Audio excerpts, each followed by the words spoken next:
What you're about to listen to is the conversation from what we call Wings, Whiskey, and the Word Night, or WWW for short.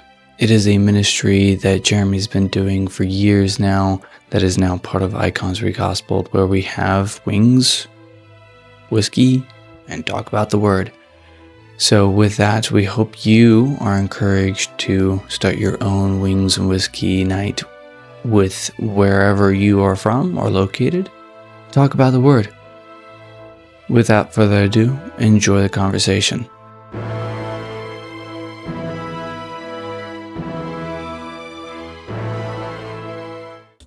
Yeah.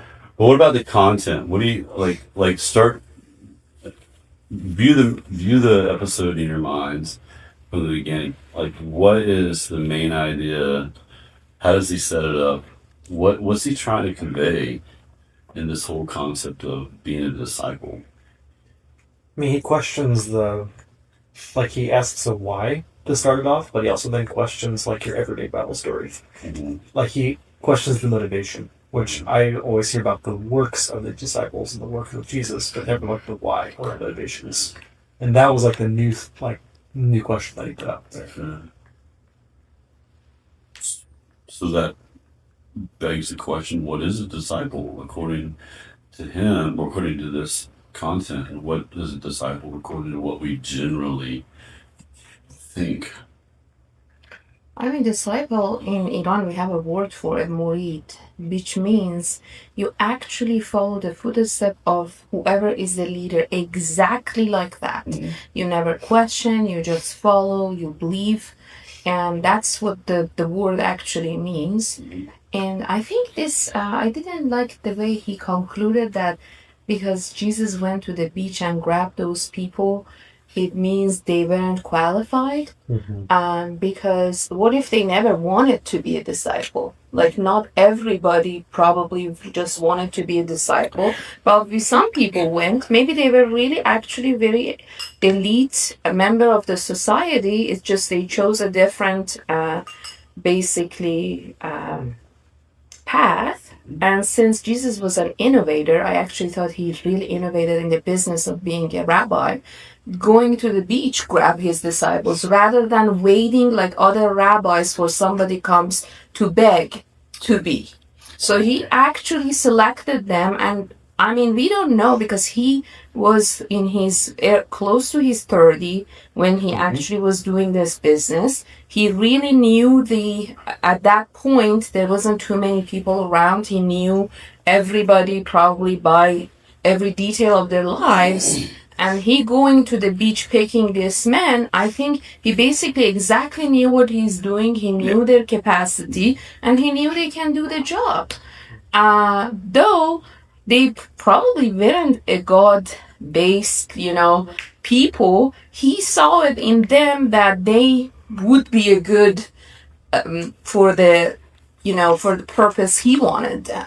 So that's what I think. Like, coming to the conclusion that they were like the worst of the worst, nobody else wanted them. They're not the worst of the worst, but in that day and age, in their culture, in the Jewish culture, then that teaching system that they went through, that is our K through 12 today. It's not like you have a choice. That's what you do. That's your education. Yeah. And then you either go to higher education, which is the Talmud, or you go and you learn the family trade. Mm-hmm. And so they weren't necessarily the best of the brightest, those who are going to go on to the higher education side of things. So it's not necessarily a choice just to be a fisherman or study Torah.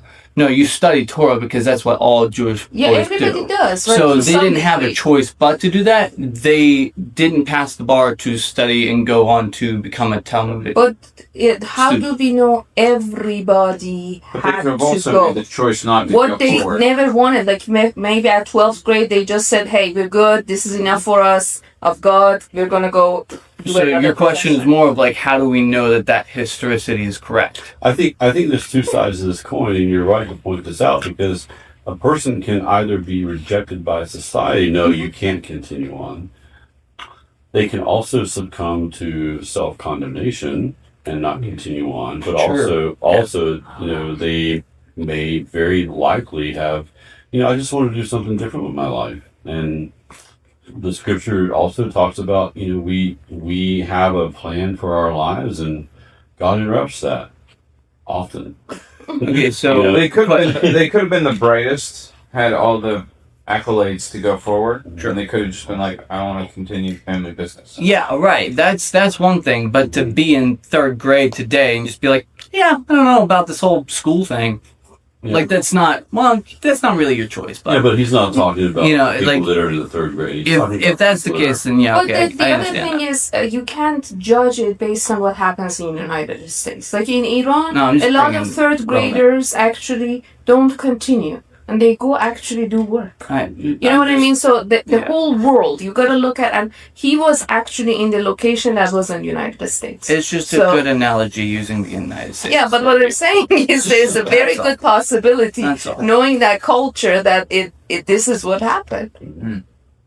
Yeah, I think there's a multitude of possibilities Yeah. on how people progress within their village, within their region, you know, that sort of thing. So, and each person is gifted differently. We are equal in our value as humans, but we are not equally gifted. We have talents that lie in certain areas, and so It was okay. All right, so let's focus back on the idea of like Focus. the concept of Trying this to. day and age of what a disciple is. My thought is like when we think about being a disciple in Christianity today, it's more like, you know, do I go to church? Do I do the right thing? Do I believe the right things? You know, do I pray enough? This sort of thing. But this is a deeper level. This is more comprehensive. A definition of disciple. You know, it's not just I want to be able to do what my rabbi does. I want to be able to be like my rabbi and walk like him, you know, and be identified with him. Do we have that concept of disciple in our day-to-day No. faith life? No. Well, it's also hard because in today's day and age, at least in our culture here, is like we kind of like shame on you for having any sort of success in any one area. Mm-hmm. Like we condemn success a large part in today's day and age. Like, no, I'm gonna do my own thing and be my own person. When it's like, yeah, but also like that's good. What they're doing over there, that's good. That is, but like, there's a sort of sense of like, I don't want to be them. No, I want to be my own person. The individuality ends up killing us because there's no trodden path. Like, And we become so good in the things that we do, we can be very intimidating to other people as well. In a lot of different ways. And so we look at people who are ministers and who are living, you know, the Christian life on a daily basis. It's almost, it may be their profession. You're like, oh, I could never do that, or I would never want to do that. I have a passion elsewhere. You know, I don't want to be that kind of disciple. But what is our if we can forget this video, I'm asking something difficult. What is the definition of disciple? You know, what do we think about, you know, a disciple? I mean, there are not many disciples these days at all. People are followers. Followers are different than disciples. Correct. And they are not good followers. I mean, they're 5% or 1% follower, and they call themselves Christian Mhm. or Muslim or anything. Like, we don't have disciples, a lot of them. Or if we do, they're not just very prevalent. Probably. It's more professional, like an apprentice or something. Mhm. We're not seeking as much knowledge as we're seeking how to further our financial stability. So we're learning how to do a task, but not how to be. and sorry, go ahead. There's a tradition that's really big in Germany that's not practiced as much anymore, but still is the practice of being a journeyman. A journeyman is someone who learns a trade. Say, for example, I learned how to be a blacksmith. I would travel from village to village, and I would learn from the local blacksmith there. And once I master what they have to teach me, I would journey to the next place. And I would not only learn what that person, that local master of blacksmithing can do, but I would also share what I've learned. And so by effect, the whole region benefits by this system of journeying, being a journeyman. Wow. You know? Yeah, exactly. One of the things, so like within this question of like, do we have disciples today? Is like, okay, I've been living my life very intentionally the past 7 years of pursuing the people I want to turn into. Like I grew up with a lot of older folks that always talked about like, you are the sum of your 5 closest friends. So I'm like, I want to know who those 5 closest friends are and pick them wisely. So I kept chasing those who I wanted to be turned into, and what I have noticed in my own journey is there are a number of people who are teachable enough and that want to be taught. What's fascinating though is today we don't have very many people who feel confident that they can be a teacher, that they can be a discipler, that they can be a leader. And so, like, and I know because I've asked a lot of people that I'm like, you're a brilliant guy, you're a brilliant girl, like, you have so much to offer. Why, like, who are you, who do you know that's younger than you that you're walking with? And they're like, what do you mean? And I'm like, what do you mean what do I mean? Like, who are you teaching this stuff to? Who are you walking with? And like, asking questions, grabbing a coffee with something. And they're like, no, I'm not sure that I'm really, or no, I'm just too busy. No, I'm just like, I'm not sure that I'm the person for that. Like, I know, because we know our flaws so well today. And we know that there's so many bigger fish because we have the internet and we know that there's somebody else out there that's, no, just go follow that person. They're more qualified than me. So there seems to be actually a lack of teachers, people who feel they're qualified to teach, than there are people willing to be taught sometimes. You mean teaching Christianity specifically, Not just or anything? Literally anything. Oh. But yeah, But I predominantly think Christianity that as everybody well. comes to the Instagram and they believe they're an influencer and they teach things that they have no clue about. Actually, Right. I really think the opposite of what you are thinking, because everybody thinks they can teach when they're not really qualified. Social media is optimizable though. Yes, you're correct. There are people who are just teaching any random thing on social media. But there's a different tactile nature that's kind of scary about walking with a human in person. Oh. And that kind of quality time, that kind of vulnerability, One-on-one. you can't get that on social media, and that's why people steer away from that. That's probably a new phenomena since the internet has been around. I believe so. Like in my generation, there's no problem. We can do one-on-one, 1 in 300, 1 in 3,000. It's no problem. But it is a skill that probably you feel it more because of your generation, because it's just so hard to be close to people. I think it's all COVID is also a huge part of blowing up social media. And now you have more people who were separated for years apart from each other. And then once you get used to that, it's hard to trust some other person. And it's easier to have that separation on social media. So when the entire nation is all about individuality, your truth is your truth, that eliminates teachers. And it's now your own decision to believe whatever you want to, or follow whoever you want to, while they're on the other coast of the United States. I can follow someone on social media all the way to California on the East Coast over here, or in Oklahoma here. I'm never going to meet them in person. I'm just going to hear information, and they're going to make money. So it no longer becomes about human interaction and relationship. It's all about the money and the separation and the individuality. I think another aspect that I want to kind of bring out about disciple is this idea of, being a disciple requires discipline. It does. It requires the ability to manage one's schedule. It requires the ability to make space in each day, whatever that amount of time looks like. And I think also it it requires, like, is this something that's important enough to me that I'm willing to give time to it, that I could discover something new and fascinating that I would actually become intrigued by and then pursue and be willing to give more and more time to. I go back to the question though, like, you know, if what I'm offering or suggesting is a richer idea of discipleship, what is the sort of the standard concept of discipleship in today's churches? In today's churches in particular. In today's churches. What not to do? What not to do? Exactly. Yeah. So it's a list of what not to do. That's a really good. That's an excellent point.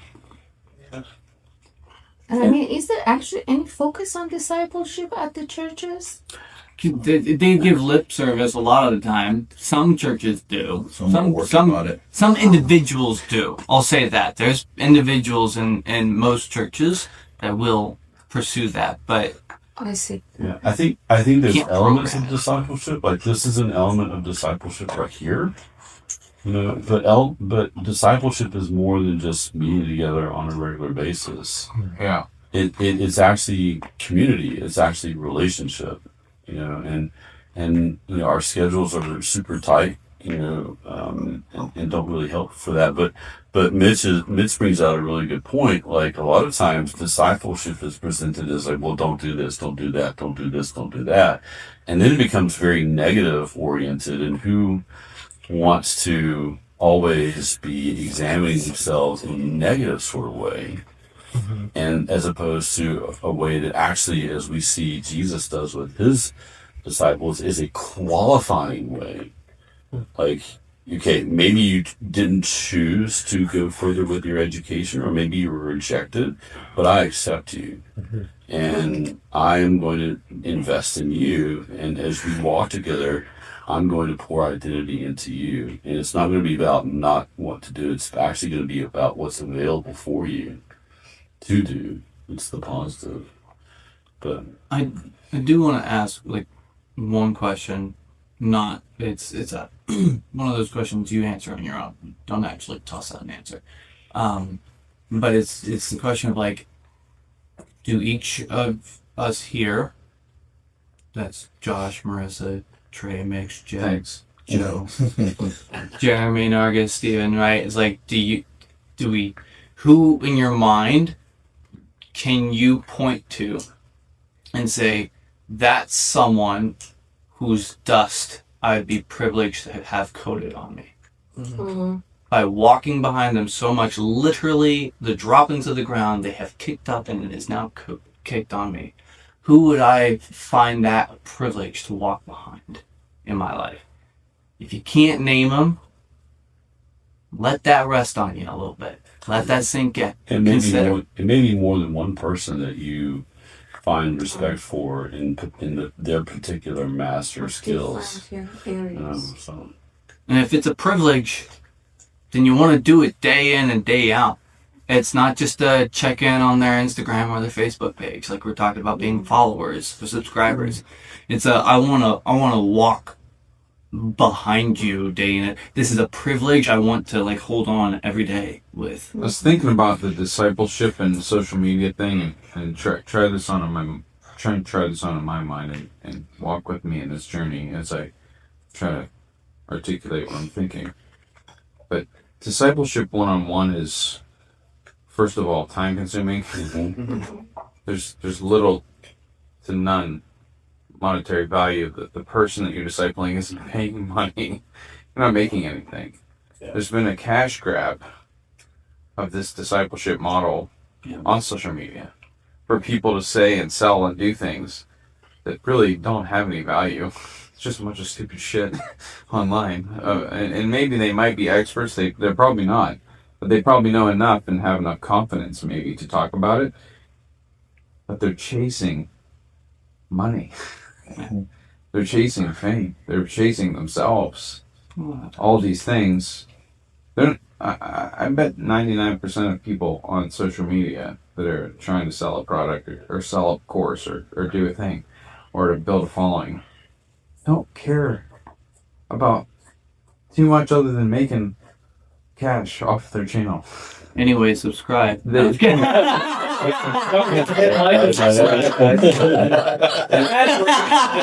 I think Joe brings up an important point. I see health stuff on my Facebook all the time. Like, Yeah. hey, take these supplements and you'll get rid of fatty liver. And like your supplements are missing this particular combination. And then you'll see another advertisement that will be, that product's not good. This is the product Take you want. ours. And I think part of the whole discipleship dilemma is like, who do you trust? Who do you actually enter into relationships? Because then you're the arbiter of who to trust. You have to rely on yourself to know who to trust. And you're the one who's trying to learn how to know what trust means. It's like, it's a catch-22. There's challenges, right? Yeah. There's probably very few people who are discipleship centric online saying, hey, follow me, I want to teach you a different way. They just want money. They want the follows. They want an empire. They want to build a kingdom. Versus saloon. I mean, I wouldn't put the money down. Everybody needs to have money. Oh, yeah. So that's the thing. It's like, I'm sure Jesus somehow brought bread to the table, either by miracles or money. Oh, yeah. So Yeah. it's like, there's no negativity to wanting the money. No. It's just being creative ways and having, like really good, giving good information. But I honestly think anybody who wants discipleship need to do it in their community first. Yeah.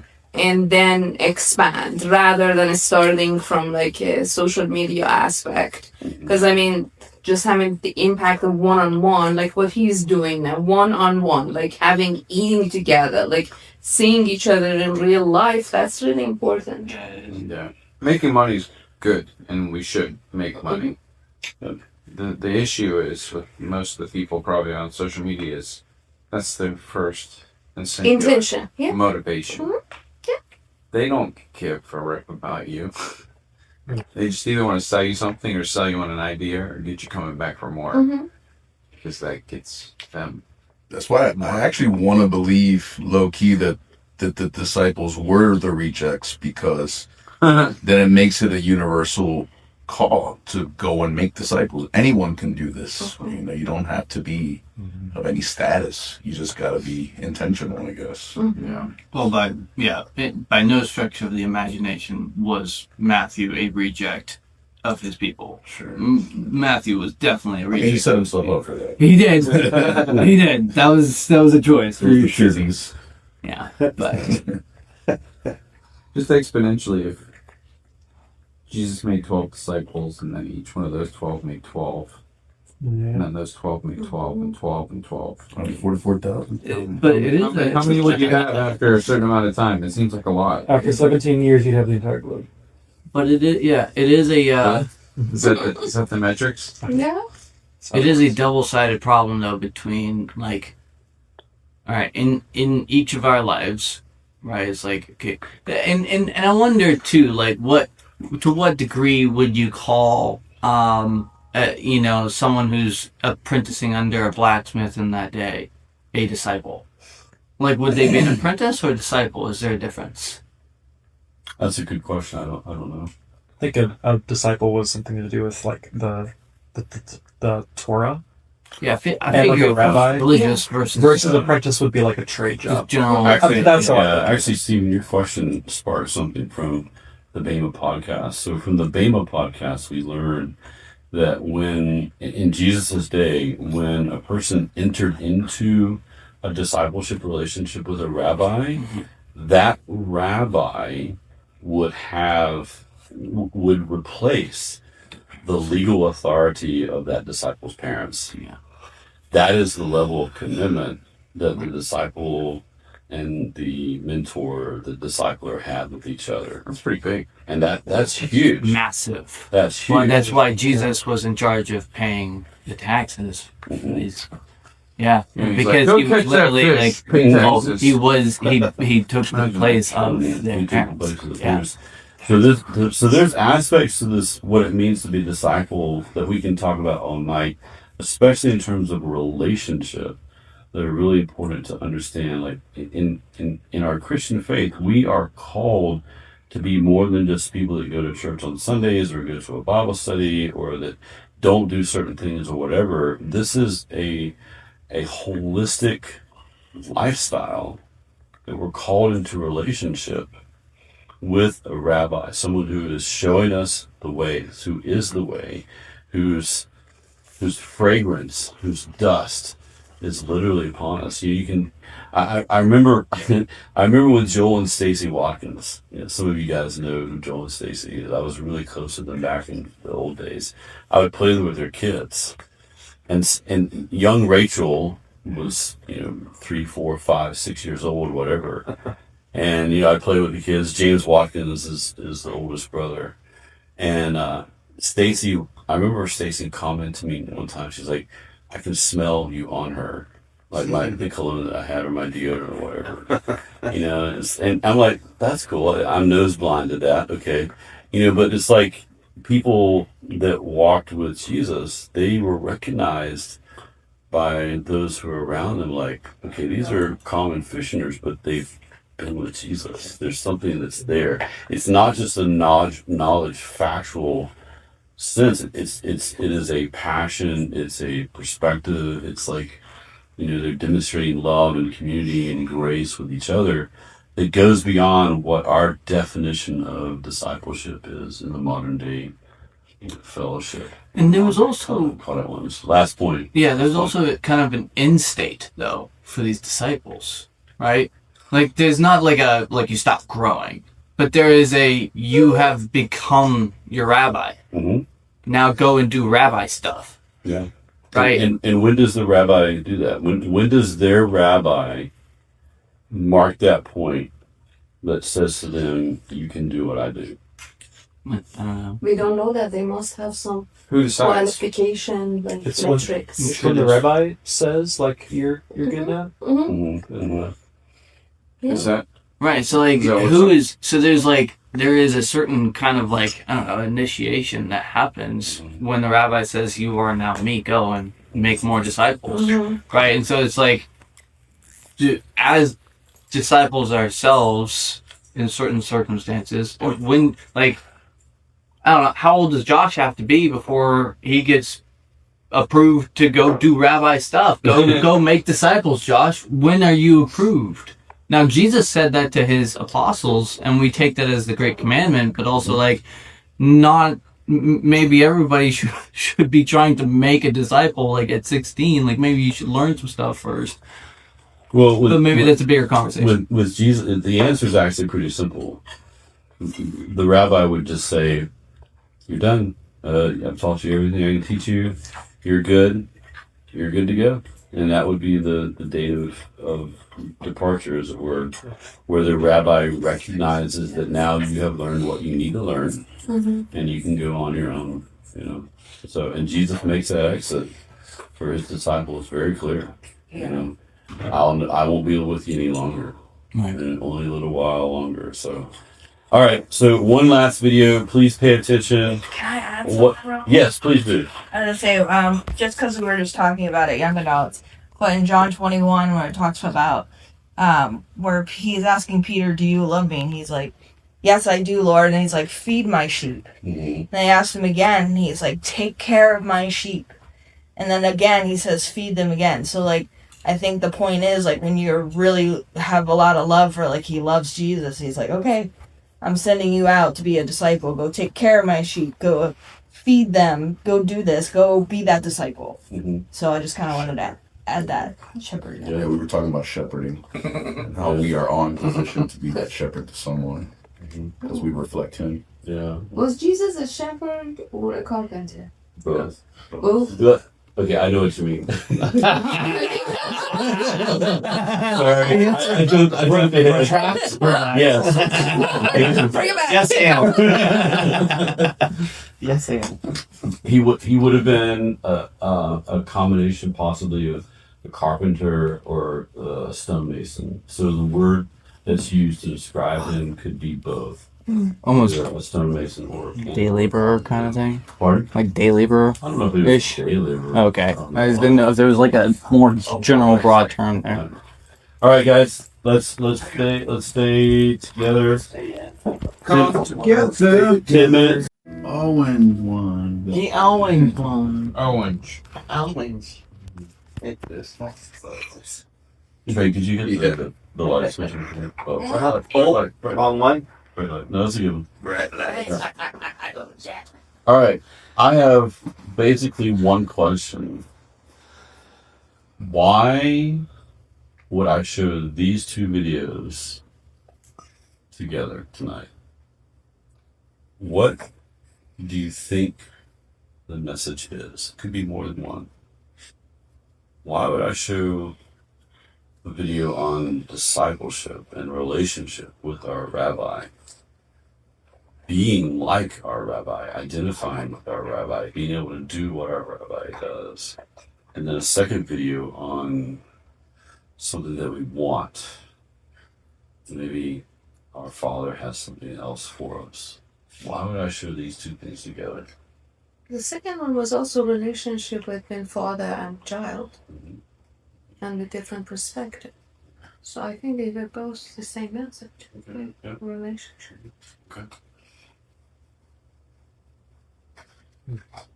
Yeah, and there's also, I'm sorry. No, I'm really interested in your thoughts. It's just something about the close proximity, in the relationship, where it's like, dude, you got to trust me on this one. And like you said earlier, is that when you're trying to become like the person, you don't really question, you just trust them. And so there's this element of a child trusting his father through the I want, do you actually love me? But recognizing, yes, they do, and they will give you the alternative, better thing if you just trust. That was beautiful.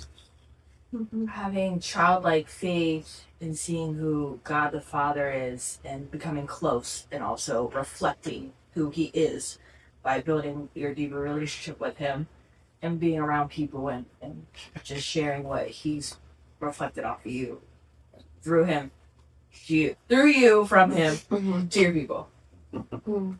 Yeah, I just feel like Jesus is always, for sometimes for me, it's like if I do this, then I can get this. It's an equation to get somewhere, even if I tell myself that's not why I'm doing it.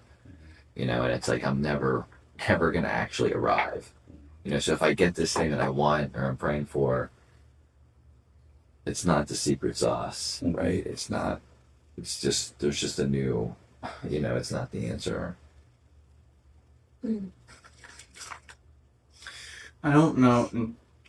I don't have a concept as to why you would have shown these two together in particular, but I do see an interesting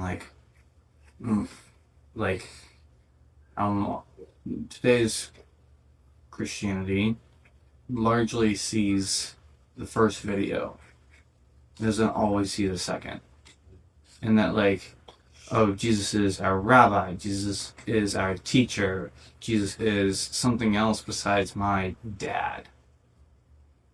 And, I mean, there's a lot of teaching that will give lip service to Jesus as Father, but then as soon as it comes down to morality or this, or a question about sin, well, but God's just. It's like, but he's also your dad. Why are you going into kingdom mode, empire mode? He's your dad. He's in dad mode.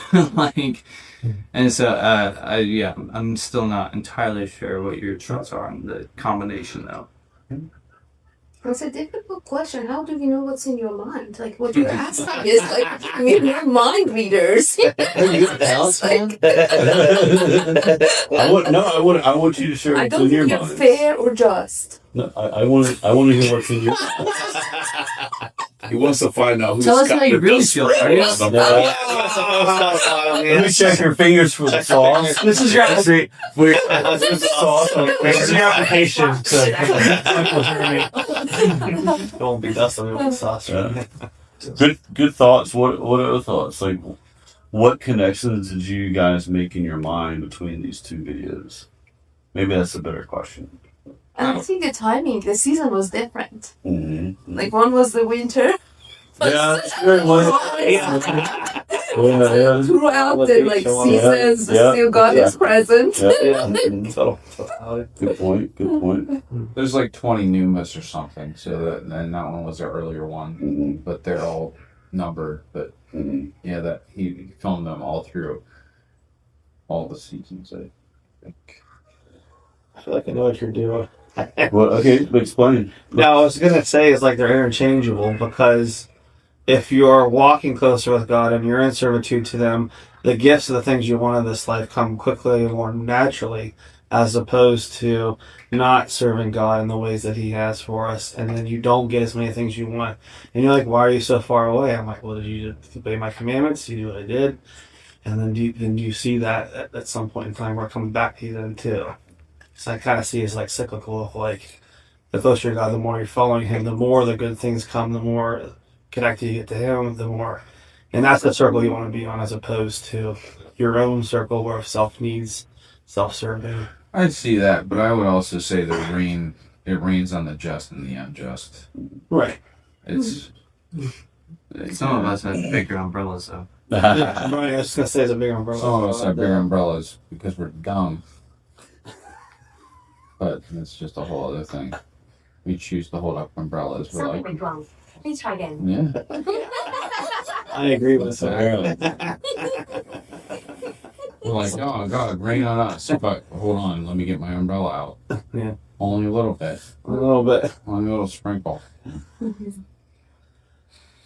I also feel like the word trust. Like, if I had to come down to one word, it would be trust. Because, like, the little kid is trusting his father, but also when he talks about Peter on the boat, and he's like, come. He's like, I trust Jesus, but do you trust yourself that Jesus is leading you that way? Because you're giving yourself self-doubt. So trust in the Lord. Trust in, if when you're getting close to the Lord and hearing the Lord and being with the Lord, like, trust that that's coming from Him. Even like grace, just like He gets us. He understands us and He understands our small mindset. He understands our questions when we're His disciples, and when we choose not to be, like, that's okay.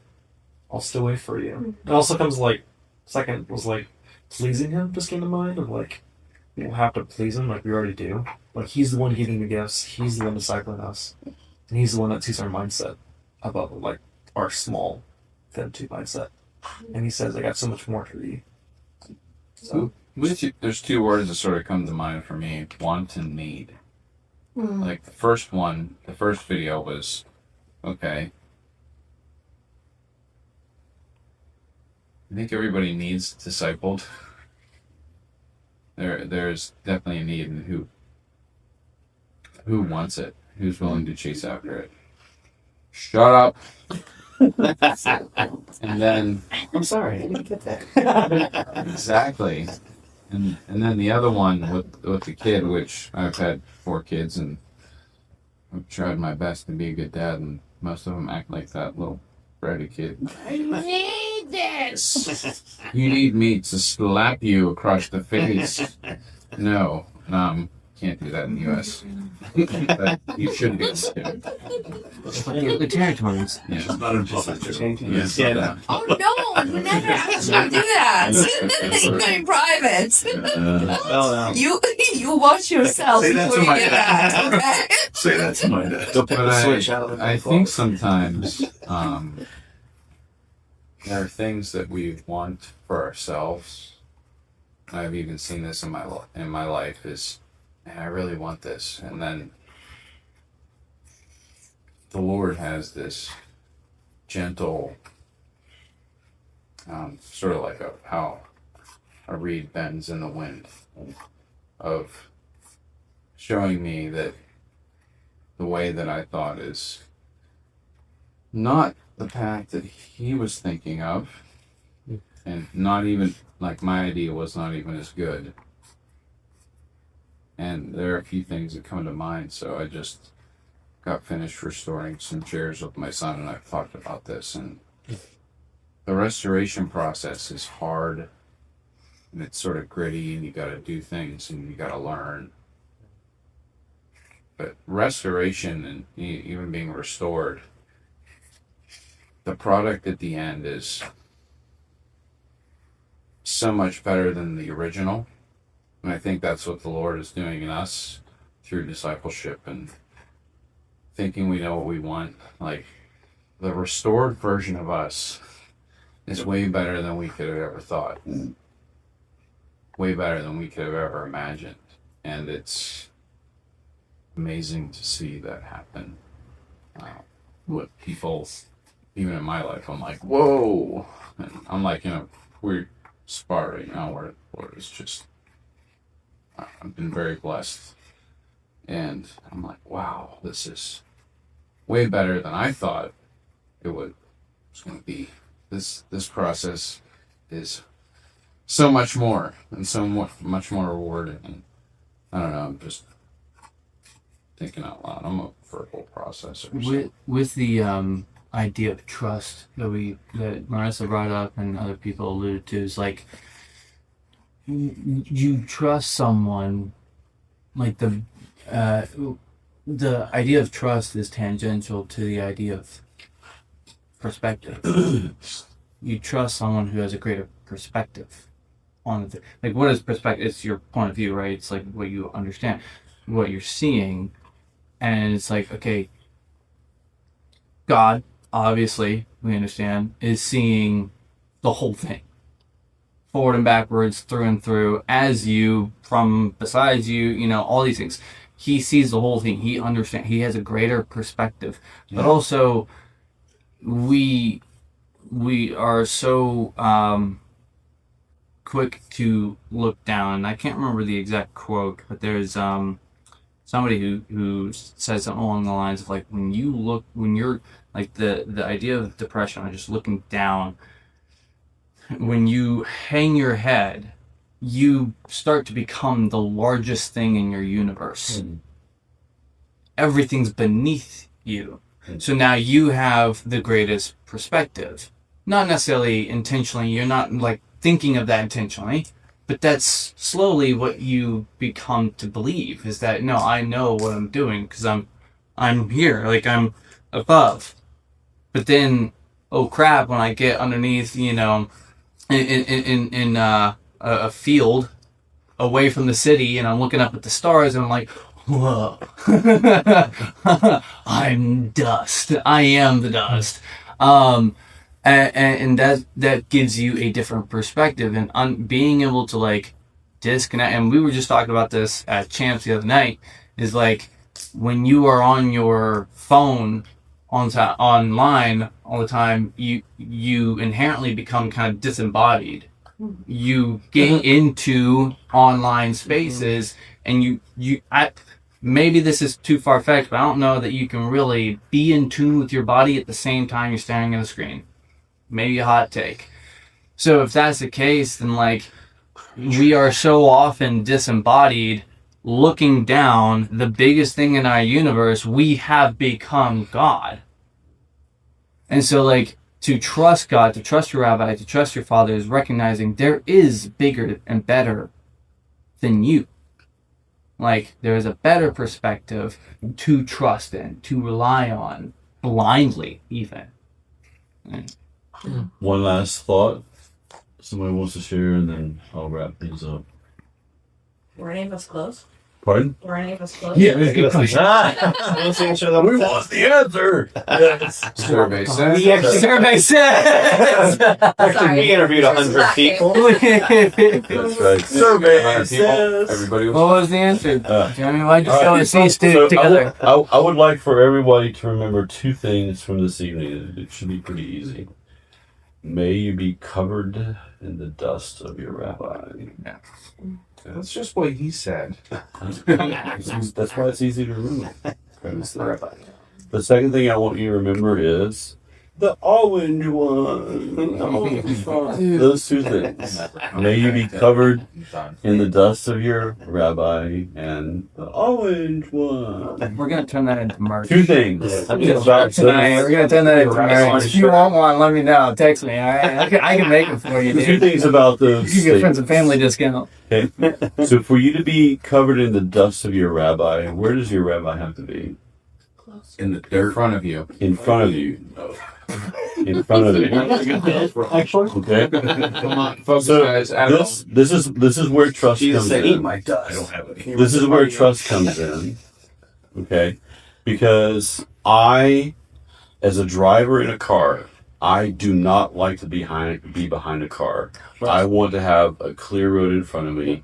I want to be able to see everything, and that sense of freedom that comes with that. I do not like to be hindered by a car in front of me.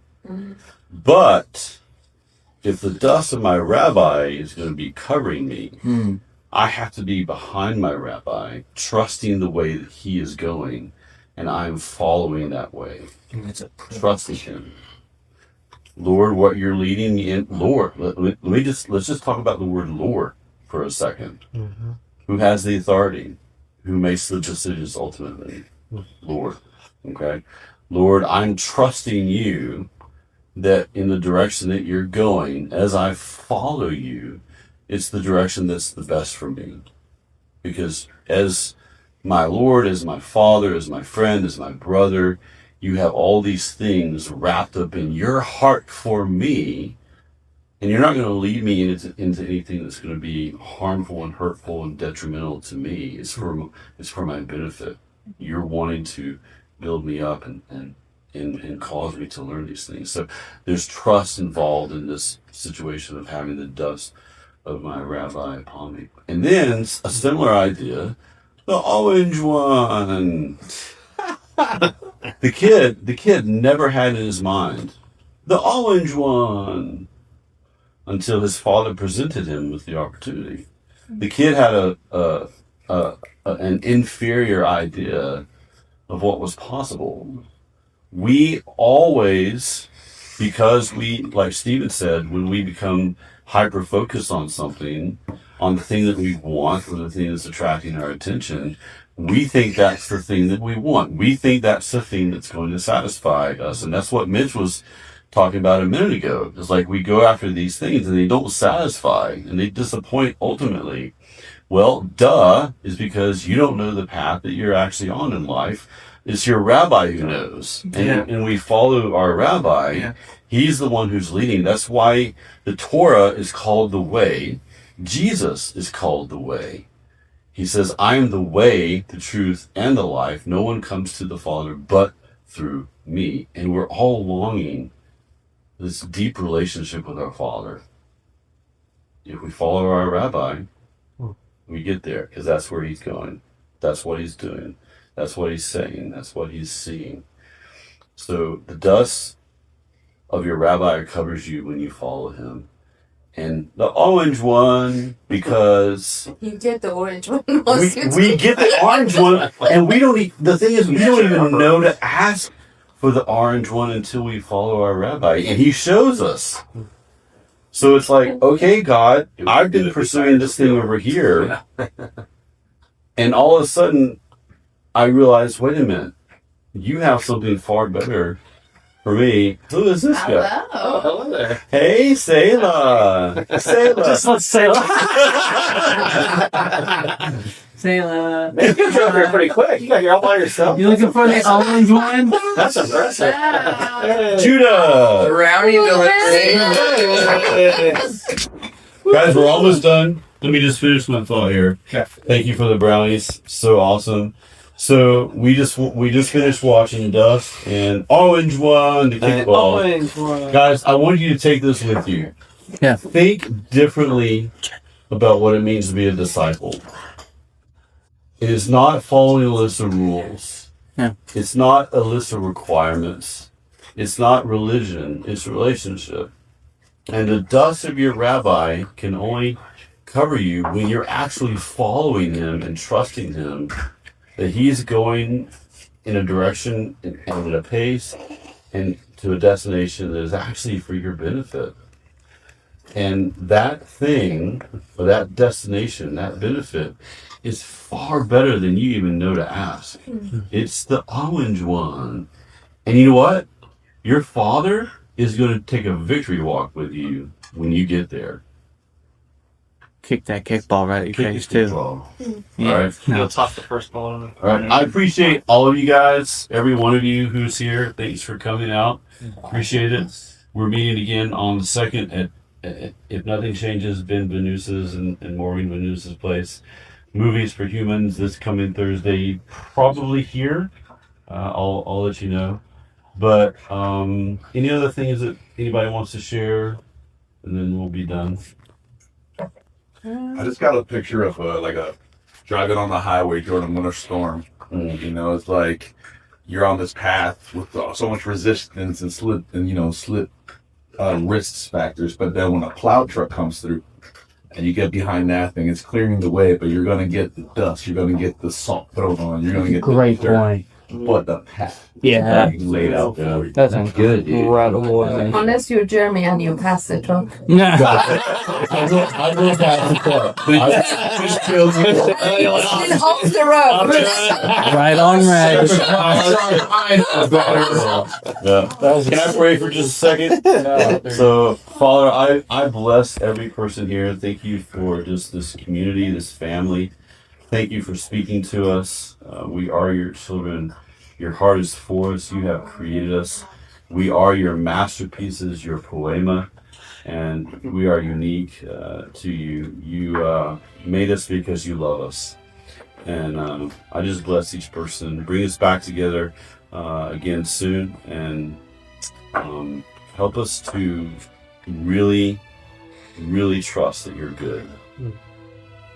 And that your heart is for us, and that you will not mislead us, you will not misguide us, you will not deceive us.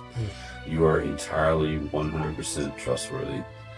And thank you for Swamp Honey in Jesus' name. Hallelujah. That's the one.